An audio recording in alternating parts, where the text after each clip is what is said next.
Alright, so today we're making Chuck's famous Southwestern chicken chili. We're going to start off with browning the chicken. Alright? And I'm using just ground chicken here in place of beef. Alright, so it's looking about all brown. Time to add it to the other 2 pounds. Turn this off. Over here.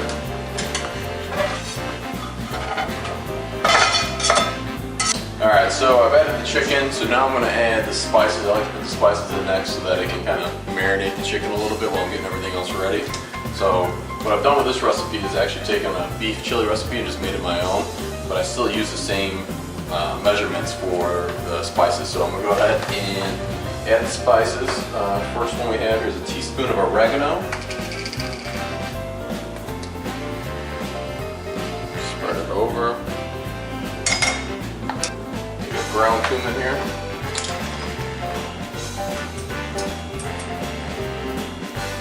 Teaspoon of black pepper. Teaspoon of cayenne pepper. This is actually a very, well, not very, but it's a spicy chili. That's the way I like it. I always throw a little bit more in because I kind of like it spicy. Teaspoon of salt. And 3 teaspoons of chili powder.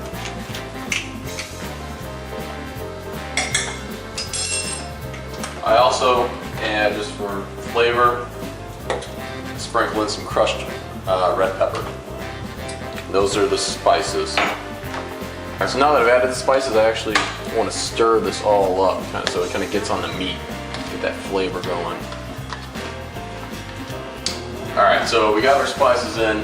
Now I'm going to add the garlic. It calls for 5 cloves of garlic. I have a garlic press here. I'm going to add this in. As you can see, it doesn't really come out that good, so you need to have something else to help it. Before I add the other vegetables, since the meat's sitting there, I'm also going to add a little hot sauce. The recipe calls for 5 dashes of hot sauce, so I just have some local hot sauce. Perfect. And then I'm going to stir it all back up again.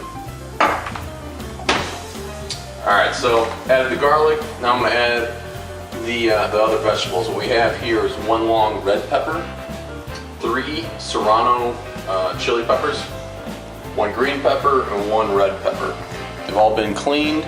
Now I'm just going to chop them up. You can dice them up however you like and add that to the meat. So I'm just going to cut the end off here.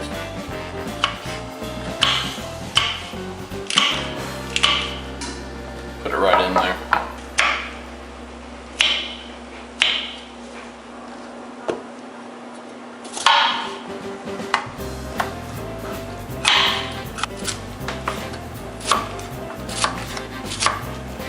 Alright, one last vegetable that we need to add after all the other ones is I throw a little cilantro in there. So I've gotten some of that from the local supermarket. Nice. Cut a little off. I don't know if I'll use all this, but start here. When you cut it, it really smells fresh. Once I feel like it's good enough, I just kind of pick up what I want out of there, just throw it in, spread it out. Then I just try to continually mix it all together.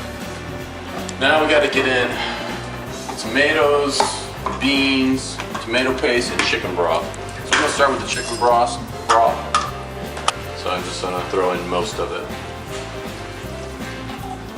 And then I'm going to throw in the tomato paste. It's small, it's just 12 ounces.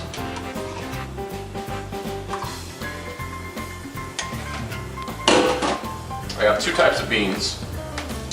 Red kidney beans and then black beans. The recipe calls for red and pinto beans, but I'm not a big pinto bean person, so I substitute black beans instead, make it more Southwestern style. Alright, so now we're adding the last ingredient. We got 2 cans, 28 ounces each of crushed tomatoes.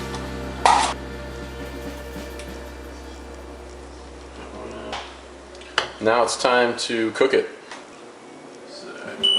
Put it on high. Set it for 4 hours. Cover it up, and we're good to go. All right, so it's been 3 hours. Chili's all done. You can tell it's bubbling on the side. Looks all good.